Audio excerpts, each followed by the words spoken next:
नमस्कार। Legal Netaji channel पे आप सभी को दिल से स्वागत करता हूं। आज का जो टॉपिक है, कैसे आप सेक्शन 498A आईपीसी या तो नया जो कानून है सेक्शन 84 भारतीय न्याय संहिता 2023 का केस से कैसे खुद को बचा सकते हैं, कैसे उससे आपको मुक्ति मिलेगा, इसके बारे में ही मैं आपके साथ डिस्कस करूंगा। हर एक केस का एक अलग ग्राउंड्स होता है, अलग सिचुएशन होता है। तो आज का जो सिचुएशन है ऐसा है कि बीबी ने आपके ऊपर 498A आईपीसी या तो सेक्शन 84 भारतीय न्याय संहिता 2023 का केस लॉन्च किया है। उसका एलिगेशन यही है कि मेरा पति मेरे ऊपर शुरू से क्रूएल्टी किया है, मतलब अत्याचार किया है, मुझको मारा पीटा है, मुझको गाली गलौज किया है, मेरे साथ बहुत नाइंसाफ वो करते थे, ऐसे टॉर्चर करते थे कि उसके साथ रहना मुनासिब नहीं था, बहुत रिस्की था। तो मैं क्या किया, मतलब आपके बीबी का जो एलिगेशन है उसका एलिगेशन में वो लिखा है कि मैं एक रोज एक कपड़ा में घर छोड़ के मेरा पापा के घर चला गया और अभी वहां ही मैं रह रही हूं।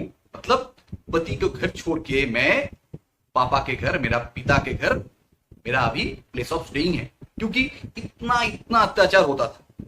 तो ऐसे एलिगेशन आते हैं थाने में कि इसके ऊपर पुलिस इन्वेस्टिगेशन करते हैं और जो एलिगेशन है उसके खिलाफ आपके पास कोई भी एविडेंस नहीं है खुद को बचाने के लिए।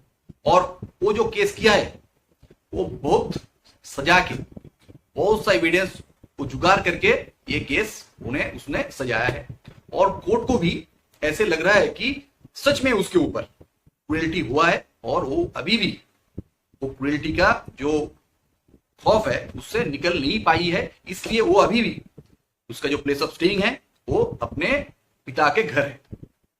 तो मतलब पिता के घर अभी भी वो रह रही है, क्योंकि उसके ऊपर इतना अत्याचार हुआ है कि वो डर रही है क्या वहां जाने से उसका जान ना चले जाए। मतलब वो अभी डर में है, ये डर आपसे, मतलब आपका व्यवहार से उसको मिला है। तो ये जो है, ये ग्राउंड्स को मतलब आप चैलेंज करने के लिए आपके पास कोई भी एविडेंस नहीं है। आस पड़ोस का जो आदमी लोग है उन लोगों के साथ आपका उतना मेल मिलाप नहीं है जो आपके लिए, आपके फेवर में वो विटनेस दे। आपके घर में कोई भी सीसीटीवी नहीं है, अर्थात आपके पास कोई सीसीटीवी फुटेज भी नहीं है, आपके पास कोई वीडियो रिकॉर्डिंग्स नहीं है, ऑडियो रिकॉर्डिंग्स नहीं है, कोई भी ऐसा अनइंटरेस्टेड कोई भी विटनेस नहीं है जो आपके लिए बोलेगा कि नहीं, इसका जो बीबी का जो एलिगेशन है ये ठीक नहीं है। मतलब इसमें क्या करें, कैसे निकले? इसमें निकलने का एक ही चांस है, जब भी झगड़ा होता है, जब भी कुछ होता है तो बीबी के साथ कभी भी पर्सनल रिलेशन को खराब मत करना। मतलब कोई करता है आउट ऑफ ग्रज या तो कोई भी इंस्टिगेशन में वो कर लेता है, गाली गलौज करता है, गाली गलौज मत कर, कभी भी गाली गलौज धमकी मत दे। कोर्ट का केस है कोर्ट में चलने दो, पुलिस स्टेशन का केस है पुलिस स्टेशन में चलने दो। खुद का जो पर्सनल रिलेशन होता है बीबी के साथ या किसी दूसरे के साथ, कभी भी पर्सनल रिलेशन को हर्ट मत करना, उसको उसके ऊपर कभी भी आंच आने देना मत देना। देखिए 498A का जो एलिगेशन है जो अभी चल रहा है, बहुत सारे ग्राउंड्स पर, बहुत सारे कारण रीजन पर बीबी करते हैं, लेकिन आपको जेंटलमैन बन के रहना है। तो जेंटलमैन मतलब आपको भी अगर कोई केस हुआ है, आपके साथ भी कुछ बुरा हुआ है तो आपको भी लड़ना है, लेकिन कानून के हिसाब से, कानून के दायरे में खुद को रख के। ऐसा नहीं है कि वो भी हमको गाली दिया, वो भी हमको हमारा साथ बुरा बर्ताव किया, हम भी थोड़ा बक दिया या हम भी मारपीट कर ले। मारपीट का कोई एक कानून जो है, कानून में मारपीट का, धमकी देने का, गाली गलौज करने का कोई भी स्थान नहीं है। ये करेंगे तो आप फंसेंगे। तो आपके साथ अगर इस सिचुएशन केस हुआ है, उसके बाद अगर आपके साथ बीवी का बात होता है तो उसके साथ अच्छा व्यवहार कीजिए, उसको उसका जो बर्थडे है उसमें उसको विश कीजिए, जो व्हाट्सएप मैसेज चिट्ठी लिख के जो भी होता है उससे उसको विश कीजिए। केस चल रहा है लेकिन पर्सनल रिलेशन हर टाइम ठीक रखें, उसको विश कीजिए। ज्यादातर जो होता है उसमें आप उससे, मतलब अगर बीवी के एंड से कोई भी रिप्लाई नहीं आएगा, आप सोचेंगे कि रिप्लाई नहीं देता है, फोन करते हैं तो रिसीव नहीं करता है, तो हाँ रिसीव तो नहीं करेगी, क्योंकि उसका अभी आपके ऊपर उतना मतलब विश्वास नहीं रहा या गुस्सा है, जो भी हो, जो भी रीजन हो, लेकिन आपको करना है। देखिए आप जब भगवान को जो बुलाते हैं, भगवान चल आते नहीं आते हैं ना, लेकिन उसके पास संदेशा जाता है कि मेरा जो एक भक्त है वो मेरा नाम गुनगुना रहा है, मेरे बारे में सोच रहा है। ऐसे बीबी है, बीबी को भगवान नहीं बोल रहा हूं, लेकिन उसके पास भी ऐसा संदेशा जाएगा कि मेरा पति मेरे बारे में सोच रहा है, मेरे जो बर्थडे है, एनिवर्सरी है, इसके बारे में उसको अभी भी याद है। ये केयरिंग, ये पैम्परिंग जो बीबी होता है उसको अच्छा लगता है, एक नंबर। 2 नंबर क्या है, कोई भी ओकेशन आए तो उसको थोड़ा गिफ्ट भी आप भेज सकते हैं। ऐसा नहीं कि आपको खुद से जाना है, क्योंकि आपको रिस्क लगता है कि वहां पर जाएंगे फिर से केस हो सकता है। कुरियर सर्विस या जो भी हो, अभी तो आ गया है बहुत सारे, मतलब ऑनलाइन सर्विस आ गया है, आपको पेमेंट करना है, वहां पर जाएगा तो डिलीवरी कर देगा। तो उसका कोई स्पेशल ओकेशन पे या बर्थडे पे आप उसको गिफ्ट भेज सकते हैं। इसके अलावा आप क्या कर सकते हैं, कभी कभी उसको आपके घर में या कभी भी कोई मतलब फेस्टिवल हो तो आप उसको न्योता दे सकते हैं, मतलब इनवाइट कर सकते हैं। हाँ, वो आएगा कि नहीं आएगा वो उसके ऊपर है, लेकिन आपको कोई भी आपका अगर फैमिली फंक्शन होता है, पार्टी होता है या कोई भी त्योहार होता है, आपको उसको बुलाना है। वो आएगा कि नहीं आएगा उसके ऊपर है, लेकिन आप खुद से मत सोचिए कि वो आएगा कि नहीं आएगा, बुलाने से तो नहीं आता है तो ठीक है, लेकिन उसके बाद आपको भी कोर्ट में बोलने का एक जगह होगा। लेकिन नहीं तो वो बोलेगी कि देखिए उसका फैमिली से तो बहुत साल पहले हमको निकाल दिया, क्योंकि कभी भी मेरा बर्थडे पर, मेरा कोई भी ओकेशन पर खोज नहीं लेता है, खबर नहीं लेता है। मेरा मम्मी का ये हुआ, मतलब हॉस्पिटल में एडमिट हुआ, नहीं जाता है। देखिए आपको जाना है हॉस्पिटल, कोई एडमिट होता है या किसी का, उसका फैमिली का कोई मम्मी पापा भाई भाऊजा का किसी का भी एडमिशन होता है, तबीयत खराब रहता है, तो आपको जाना है। वो क्या करेगी, आपको घुसने नहीं देगी या आपके साथ उतना अच्छा व्यवहार नहीं करेगी, लेकिन आपको आपका ड्यूटी निभाना है, जाना है। नहीं तो बाद में जब कोर्ट में जाएंगे ना, कोर्ट में वो ये पेश करेगी, देखिए मेरा कोई केयर नहीं लेता है, मेरा कोई पैम्पर नहीं करता। आपको क्या करना है, आपको जाना है, और जाने के बाद आपको उस टाइम मोबाइल में एक सुविधा है, टाइम लोकेशन वो जो है ऑन करके रखना है, और वहां पर जाके एक पिक्चर सेल्फी उठाना है। मतलब आप वहां पर गए थे बीबी के साथ, ऐसा मानना, ऐसा जरूरी नहीं है कि बीबी के साथ लेके सेल्फी उठाना है। हॉस्पिटल में गए, हॉस्पिटल के सामने एक सेल्फी उठाना है, या तो कोई इमरजेंसी के सामने जहां पर मतलब रिस्ट्रिक्शन नहीं है कि फोटो मतलब क्लिक नहीं कर सकते, वहां तक ही। मतलब कानून को दिमाग में रख के और कॉमन सेंस को आपको लगाना है कि जहां पर आपको मतलब वो लोकेशन में आ जाएगा, कहाँ कौन सा हॉस्पिटल पे या कहां पर आप गए थे तो आ जाएगा। जो उसको गिफ्ट भेजे उसका भी ऑनलाइन में भेजेंगे तो उसका बिल आपके पास रहेगा। केक भेजेंगे, केक या कोई फूड्स भेजेंगे, जो भी है ऑनलाइन में भेजेंगे तो आपके पास उसका ट्रैक रिकॉर्ड रहेगा, ठीक है।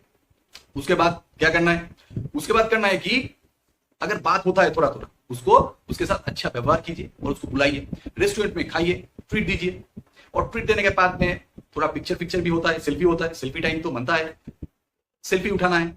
पहले क्या करेगी, सेल्फी में वो मुंह अपना ढाक लेगी, ढकने दीजिए ना, मतलब उसका मतलब फिंगर, उसका ड्रेस, उसका एक साइड कुछ ना कुछ तो आएगा। तो मतलब आपका बीबी आप तो पिक्चर उठा ही सकता है, लेकिन उसका कॉन्सेंट लेके, अगर हाँ ऐसा है कि नहीं मेरा पिक्चर उठाने नहीं देंगे तो आपको उसको वो अवॉइड करना है। वो जो होटल का मतलब होटल नहीं, रेस्टोरेंट का जो बिल होता है उसको आपको रखना है आपके साथ, एक नंबर।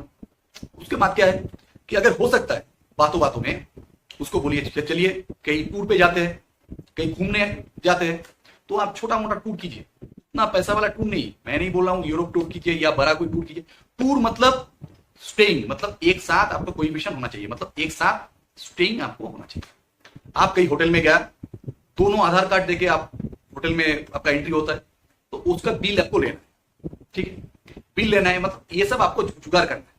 और कोर्ट में जब भी आपका पेशी होगा, आप एविडेंस देने जाएंगे या आपका कोई समन आएगा या वारंट निकलेगा, जब मतलब केस का ट्रायल हो, आप अगर जाएंगे तो आपका तो वारंट नहीं निकलेगा। लेकिन अगर होता है कि आप नहीं है, आप बाहर गई है, तो 2 बार समन आया, 1 बार में वारंट आ गया, हो सकता है। लेकिन ऐसा भी जब भी होगा तो आपको ट्रायल चलते चलते आपको आपका जो एडवोकेट है, डिफेंस काउंसिल है, उसके माध्यम से आपको ये जो स्टेइंग है होटल में फ्रीक्वेंट करना है, मतलब बीच बीच में 2 महीना, 1 महीना में या महीने में 2 बार आपको कहीं छोटा मोटा टूर करने जाना है, 1 दिन का 2 दिन का रहना है, मूड भी अच्छा होगा। इसमें क्या हो सकता है, 2 चांसेस है।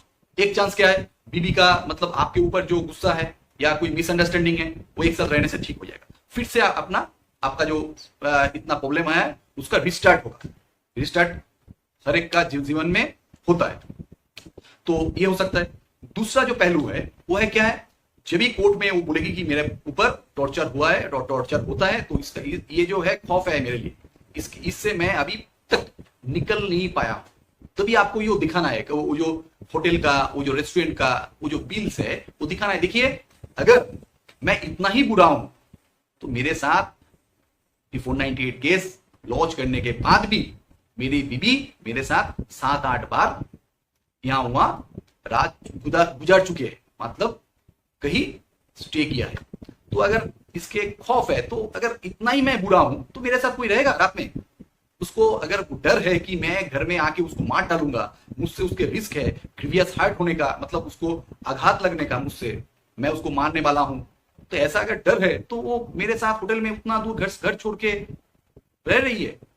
चले, जो एलिगेशन किया है वो झूठ है, नहीं तो वो कोई कहीं भी, मतलब वो मेरे साथ एकदम एक बार नहीं, एक बार अगर होता है तो ठीक है, बार बार अगर वो मेरे साथ सेफ नहीं फील करेगी तो रहने का तो बात ही नहीं है। तो मतलब अगर उसका मन में मेरे ऊपर विश्वास नहीं है, आस्था नहीं है, तो कैसे हम मेरे साथ वो होटल में उतना दिन रहा? ये क्वेश्चन आपको उठाना है। और कोर्ट भी समझेगा कि नहीं, अगर 498 केस चल रहा है तो बीबी और पति एक साथ रह रहा है, तो इसमें कुछ तो काला है, मतलब दाल में कुछ भी काला है, तो ये आपके फेवर में जाएगा। आज का जो टॉपिक है ये कभी भी आप यूज कर सकते हैं, इसमें आपका ही लाभ, बीबी आ सकती है, नहीं तो आपको केस से छुटकारा मिल सकता है। आज के लिए इतना ही, जुड़े रहिए। फिर एक वीडियो में, आने वाला वीडियो में आपके साथ मेरा फिर से मुलाकात होगा। नमस्कार।